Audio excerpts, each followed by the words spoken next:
Hello and welcome back, or welcome if you're new. If you're new here, my name is Elena. I'm a homeschooling mama to 3 kiddos. Here on the channel, we talk about everything from homeschooling, homemaking, all the things. As you can see, we're going to talk about books I read in November. I anticipate it being a very kind of slow reading month as in terms of volumes, the amount of books that I read, because right now it is the weekend before Thanksgiving and I've only finished 2 books. But that's because the first book that I read in November was this giant, huge encyclopedia like Sanderson book. I read my very first Sanderson book this month, or not this month, this earlier this year. I read Tress of the Emerald Sea maybe a month and a half ago. And then I wanted to pick up another one just to see if I could read, like, I don't know, I felt like Tress was a beginner Sanderson book because it wasn't his usual type of books, or so I hear. And I wanted to read, I feel like it's not, I don't know. I just feel like that's a deep fantasy, right? When I'm like, oh, I could read Brandon Sanderson. So I picked up this one, Warbreaker. It's huge. This is the hard copy, but it is, and he writes to like the very last page. There's not a whole heck of a lot. Gosh, it doesn't even have, does it even have acknowledgments? No, it just talks about, I think the acknowledgments are in the front. Anyways, 588 pages, and then in the back is kind of like terms and glossaries and kind of explains a little bit more of the world and the levels. In Warbreaker, this I just pulled up some kind of where to start with Sanderson books, and this was like, if you like romance, you might like this one. And it was good. This is really good. I think I gave it 4.5 stars. But it did take me a long time to read. This is about, if you're not familiar with this book follows a couple of different point of views. So there are these sisters, they are royal, they are princesses, and the oldest sister, there are 3 of them, and the oldest is set to marry the god king of, like, I think the neighboring city. That's how it kind of all works out, and she has to marry him in order to keep peace, and that so they won't go to war. But the father, the king, is very fearful that even if she does marry him, they will go to war.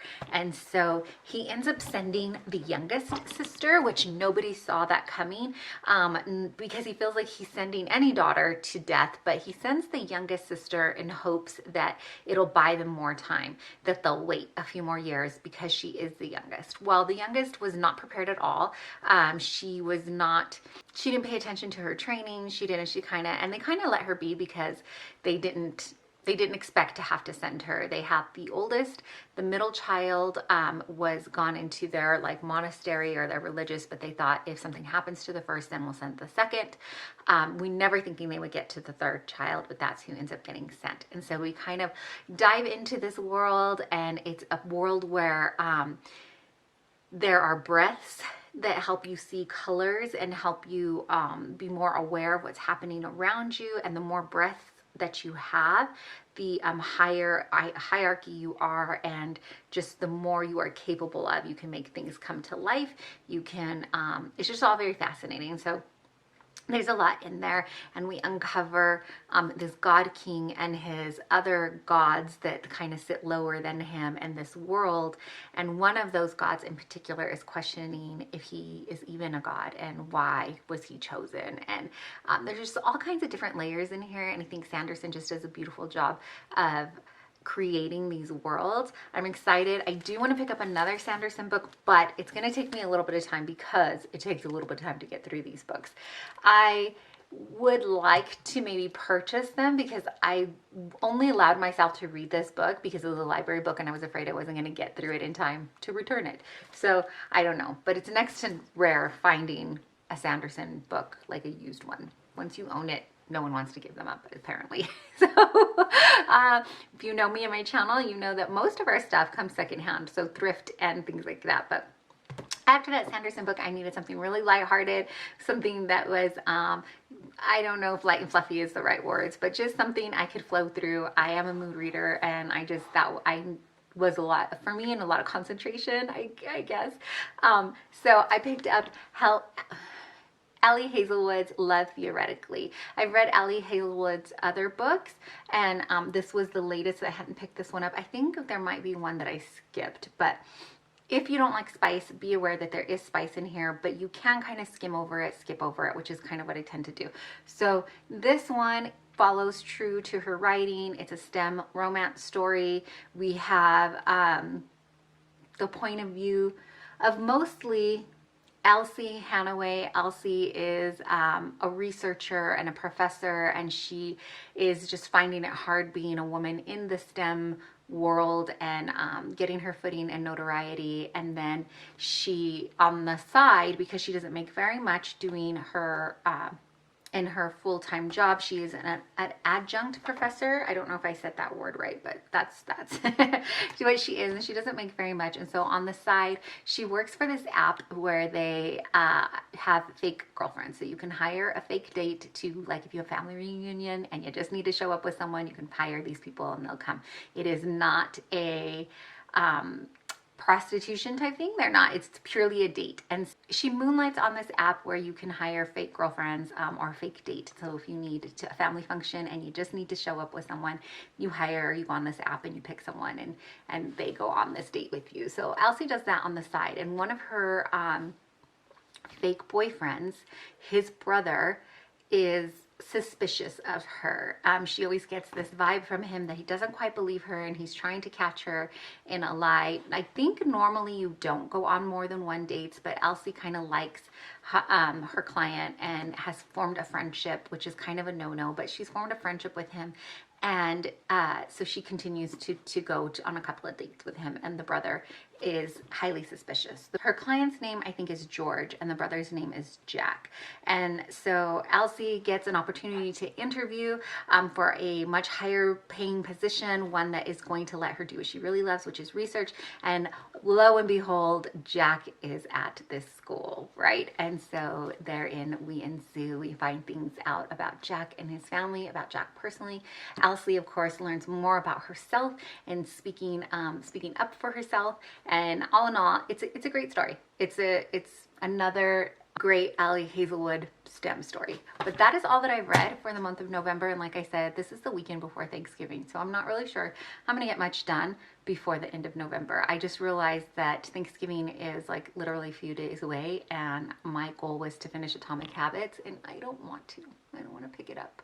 Like I said, I'm a mood reader and kind of in the mood for something light, and Atomic Habits isn't that. But I think I have like 100 pages in this book. Stay tuned to see if I finish it in time. Okay, while it's semi-quiet in my house, let me tell you a couple more books that I finished up for November. I think I forgot to mention the very first book that I finished in November. I finished it on November 1st, so I probably started it before that.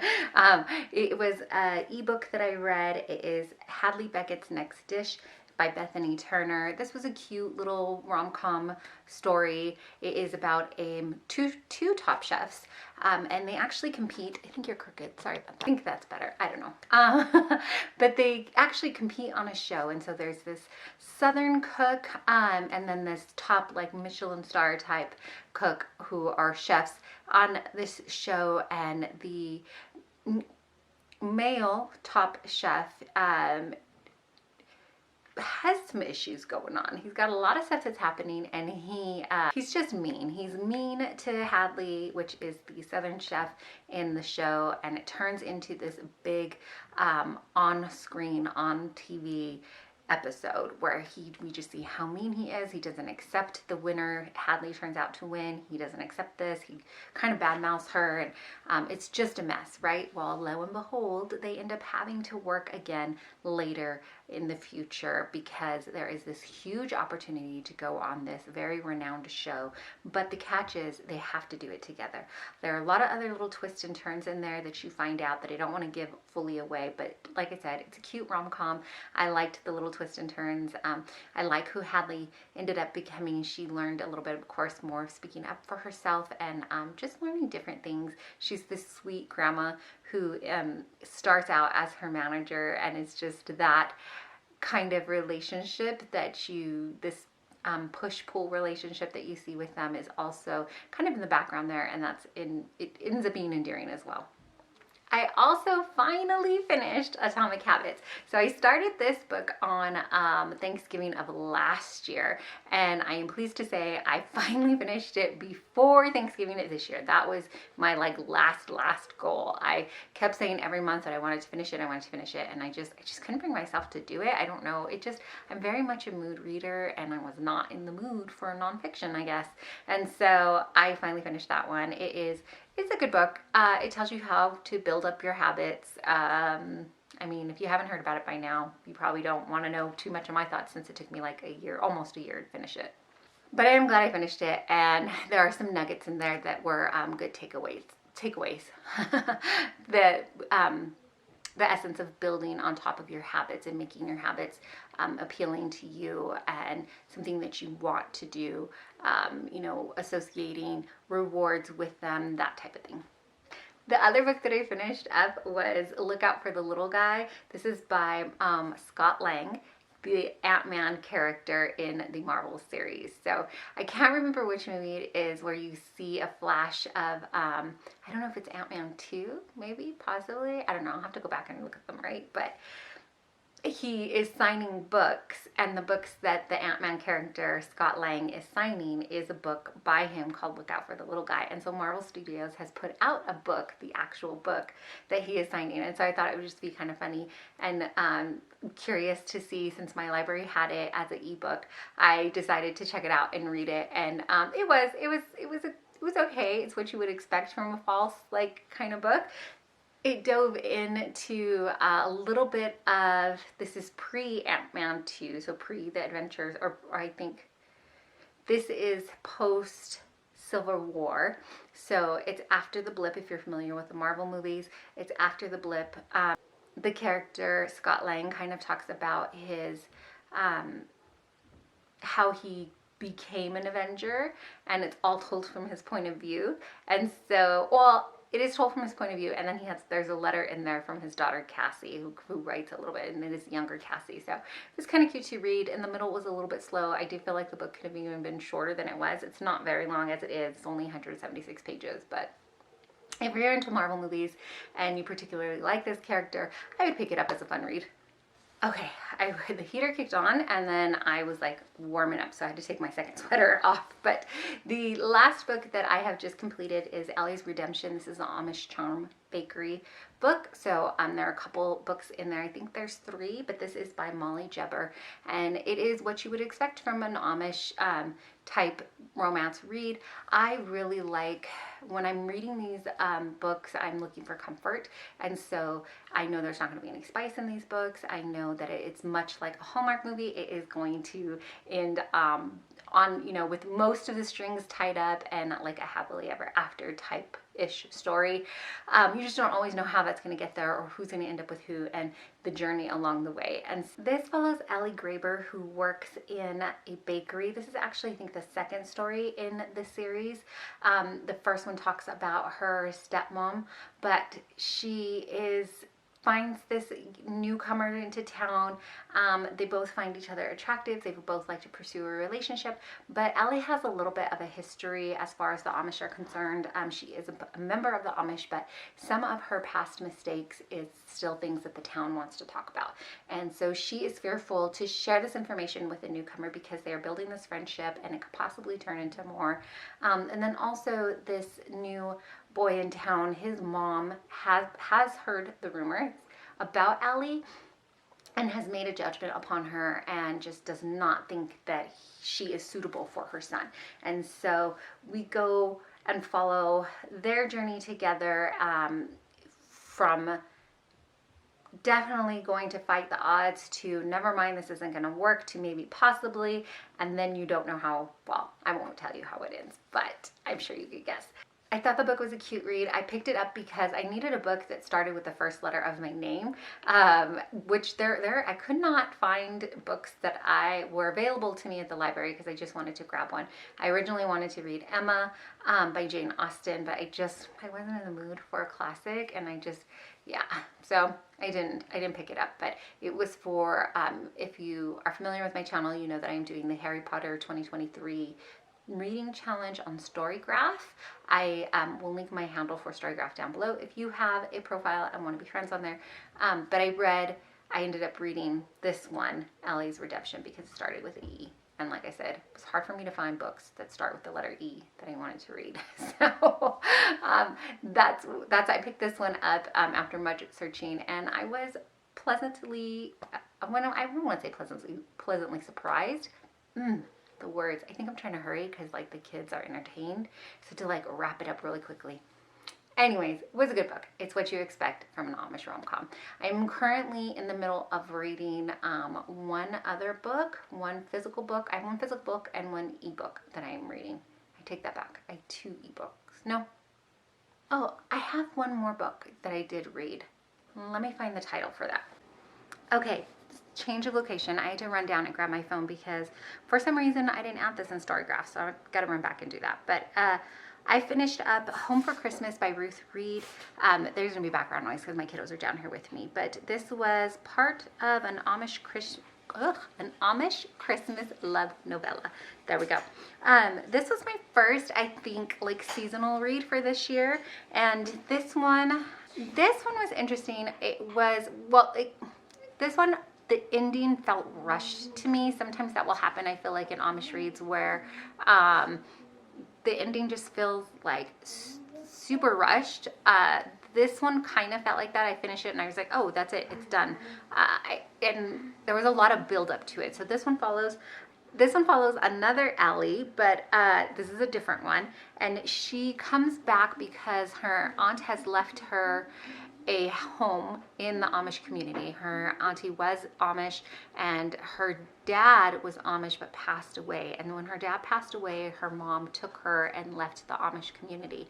And so since she has been gone and not really raised fully in the community, she intends to just sell the house and then get back to her life. She is a handler for a show dog.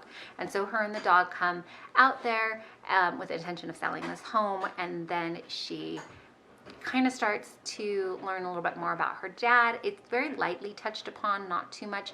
The Amish community, she finds, is nothing that like what her mom had told her. And of course, there is a cute neighbor who is a widow and has a daughter that gets very attached to her dog, to the woman's dog, for reasons that she'll find out as you read the story, if you read the story. And so at first, of course, the Amish man wants nothing romantic to do with the Englisher because that goes against his, he doesn't want to be unequally yoked.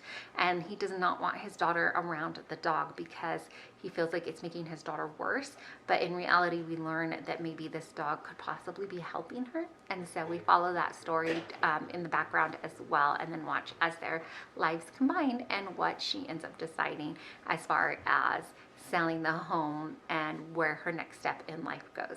So again, and this was the e-read, and just a quick look, not too light. I mean, there were some serious issues in here, obviously the death of a parent and the death of a spouse. There is some issues with the daughter. She has an illness, and so there was that. So it wasn't like a light read in that sense, but it does give you a nice bow-tied finish, meaning that all the strings are tied up. But like I said, I felt like it was rushed. So I think I'm just reading one now. I think I'm reading just one ebook and one physical book. But as of recording, I'm not sure that I'll finish either before the end of the month. I did end up squeezing one more book in for the month of November. I read You Make It Feel Like Christmas by Toni Shiloh. I had wanted to read this, I think, when it came out on NetGalley, and it was available at my library as an ebook. So I went ahead and read it, and I mean, it is everything that you want in a Toni Shiloh book, right? It was endearing, it was faith-based, it was just a great read. This book follows Star Lewis, who comes home for Christmas, and unbeknownst to her family, she has been laid off. She doesn't really want to share with her family. She's hoping she can get another job before they even realize that she has been laid off from work. She's coming back home because her sister is getting married on Christmas Eve, and her sister is marrying her ex-boyfriend. It is quite interesting to see how the sister kind of justifies it, and how the family is okay with it all. And then as we read, we see if the family truly is okay. We get to see Star reconnect with her family, and of course there is a romance. Star meets up with her brother's best friend, who they grew up together and never really thought of each other that way, but they reconnect when she comes home, and he has his own little bit of a story there, and we learn a little bit about him. It's just, I mean, I don't want to give too much of the book away because it really unfolds beautifully, and I love the way that Toni Shiloh weaves in her faith in her characters, how her characters, just on the day-to-day when they're speaking, when they ask for the Lord's guidance or they say a quick prayer, and to me it really hits home because that's how I go about my day, talking to the Lord and trying to ask him for guidance on things, even down to the very tiny things sometimes. And I just love that her characters do that, and it's not, it doesn't feel like it's very forced. It all feels very natural and beautiful. And so this was another fantastic Toni Shiloh read. If you're looking for one, I suggest you pick that one up too. So if that's it, then thank you so much for hanging out with me and just going over what we read from November. There wasn't that many books. I felt like I didn't read as much. I thought I would be reading more in the colder months, but so far it hasn't happened. It may kick up now that it is really, really starting to get cold, but we'll see. If you have any book and recommendations for me, please always leave them down below. And again, I will leave my handle to the Storygraph if you want to be friends on that app, and we can share our book ideas and things like that there. And as always, if you don't know or just need to be reminded, maybe the one to tell you that you are deeply and truly loved and so, so appreciated. I really appreciate you taking your time out and spending it here with me. Thanks so much for watching.